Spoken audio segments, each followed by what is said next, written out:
I'm posting this video because I can't believe this has happened in 2023. Like, I thought when I came across this, I thought it was going to be from years ago, and it is staggering that this kind of thing is still going on. And I know this, you know, some people will watch this and be like, well, this case hasn't got anything to do with racism, but it's got something to do with what happens when the police are a law unto themselves. And I have, from watching these body cam videos, got a sense that there is a sort of bullying type culture, and there is a form of prejudice, I think, to students. There is a parochialism that is I can see of this is of people having to not liking people coming in to the community. Maybe that said, Brett Payne's not from the area, so but there's another video which I might tag on to the end of this, which gives you an idea of what Idaho is like for certain people.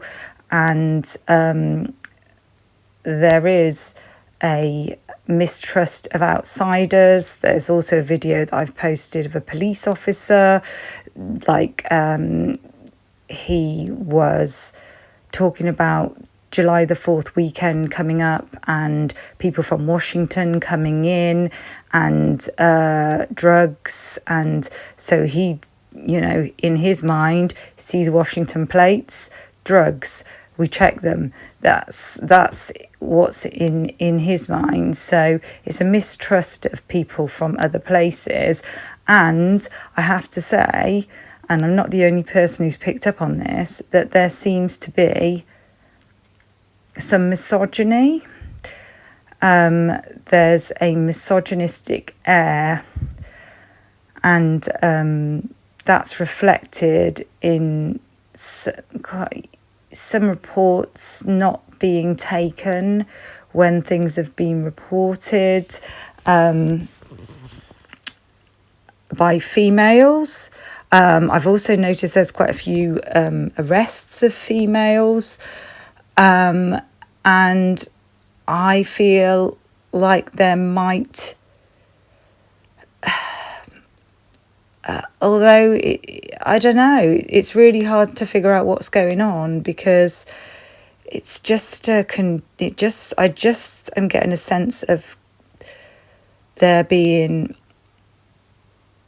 a controlling atmosphere. I mean, if college kids can't just live their typical college life, I don't know if there's more to it, why people are why there's this patrolling and this checking of IDs and this making a big deal about alcohol, and like saying that they want it off the streets. But I mean, we know that things like hazing don't go on the streets, so they're not safer indoors. So that's of a concern to me. So anyway, this case that you're going to hear is just horrendous. And I'm not suggesting that this is what these officers were doing, but what I am suggesting is that the watchers need to be watched too. They need to be answerable to somebody. And it can all get out of hand if we don't. I mean, I don't even live in the country, so you might say it's none of my business, but we're all human beings. And to me, these people need to be kept an eye on too. They're citizens as well. And so they shouldn't get to be above the law. And hopefully that's not how they have been behaving. Let's hope that that's not the case, because what's happened in Mississippi, what happened in January, is absolutely despicable and shocking. I can't believe it. So I'll let you listen to the video and you can see what you think. And I'll tag prison. On January 24th, court records show the deputies raided a home in Braxton, Mississippi, after a white neighbor of one of the officers called them to complain there were black men staying there. The officer texted the others, quote, "Are y'all available for a mission?" That night, without a warrant, the officers burst into the home, handcuffed, beat, tasered the two men, Michael Corey Jenkins and Eddie Terrell Parker. Also sexually abused them with a sex toy with shouting racial slurs. One of the officers put a gun in Jenkins' mouth for a mock execution and pulled the trigger. The bullet lacerated Jenkins' tongue, broke his jaw, exited through his neck.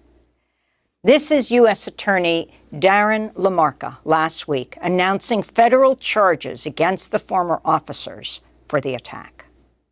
But not only did they brazenly commit these acts, but after inflicting serious bodily injury by firing a shot through one of the victim's mouths, they left him lying in a pool of blood.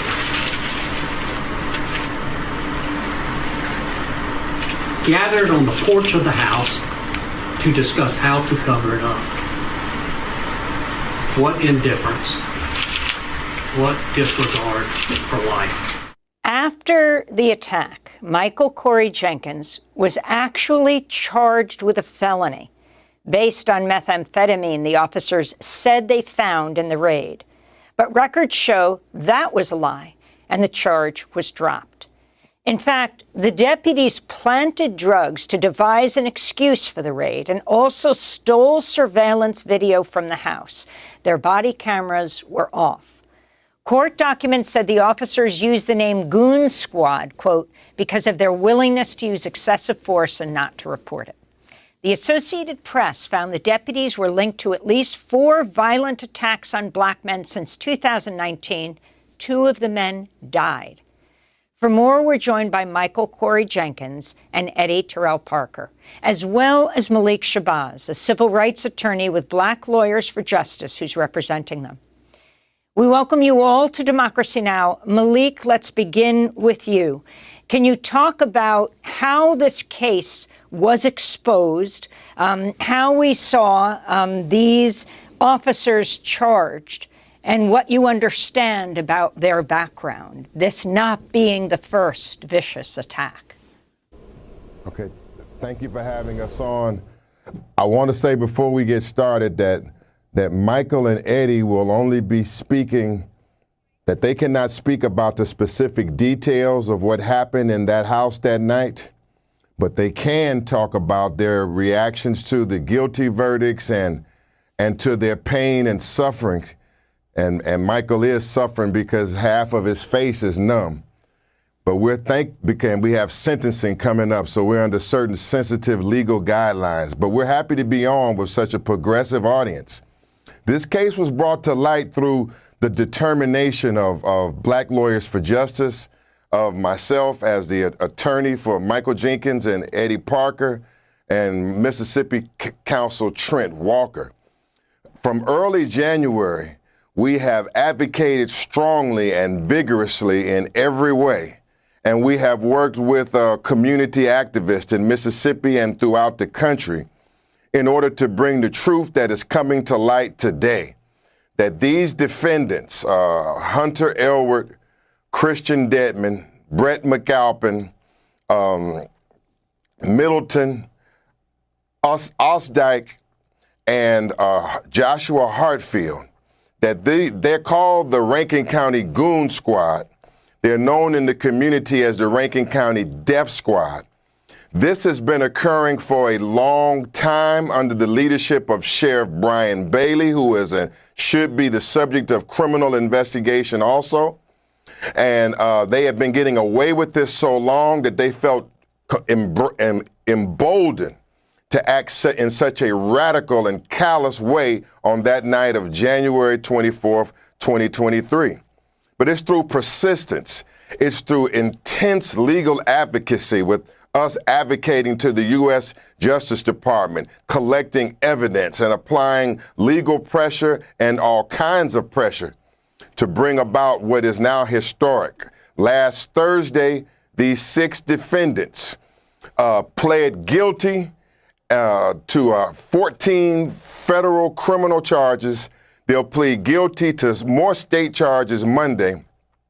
This is the first time, democracy now, this is the first time that a white Mississippi police officer has ever been held criminally responsible for harming a black person. And we know that plenty of police brutality has occurred not only in Rankin County under Brian Bailey, but throughout the state of Mississippi. This is a history-making moment.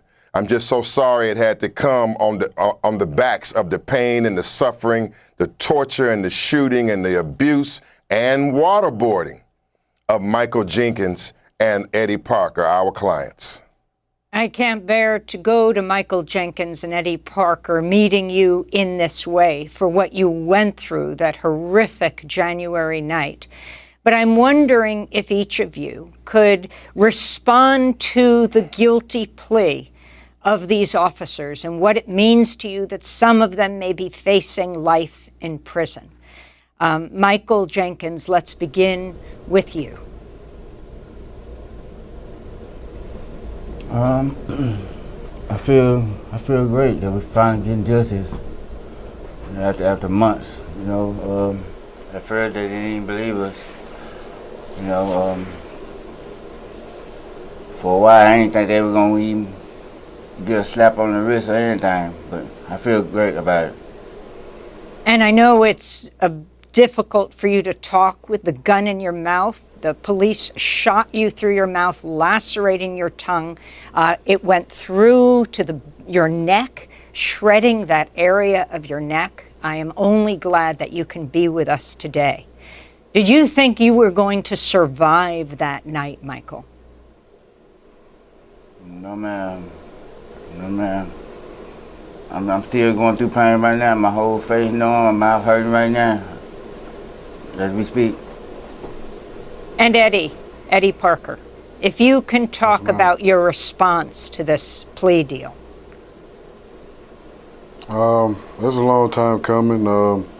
It's something I say there's also history too, coming from a long way of going through this situation with the same police officers, and pretty much you steer clear, to stay out the way so you wouldn't end up in this situation. But ending up in this situation wasn't part of me, staying clear. So I'm astounded. I'm real happy that it's finally come to a point where they're getting a feeling of what they dish out to people, day in, day out. And I really misspoke because it's not a deal. They have pled guilty.